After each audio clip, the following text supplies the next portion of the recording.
மத்திய உள்துறை அமைச்சர் அமித்ஷா அவர்கள் எதை பேசினார்களோ அதை முழுமையாக பேசினால் மக்களுக்கு உண்மை தெரிய வரும்.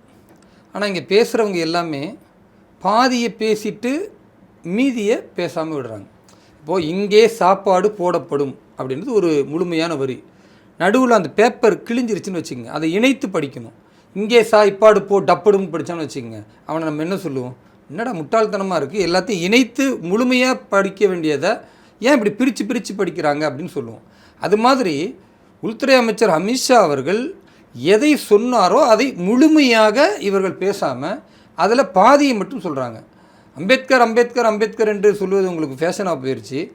நீங்கள் அப்படி புலம்புவதை விட நீங்கள் கடவுளை வணங்கியிருந்தால் கூட 7 ஜென்மத்துக்கு புண்ணியத்தையாவது தேடி இருப்பீங்க அப்படின்ற மாதிரி ஒரு விஷயத்தை சொல்கிறாருன்றதை இவங்க குற்றச்சாட்டை பதிய வச்சுட்டு, பார்த்தீர்களா அப்போ அம்பேத்கரை அவர் இழிவுபடுத்திட்டாருன்னு.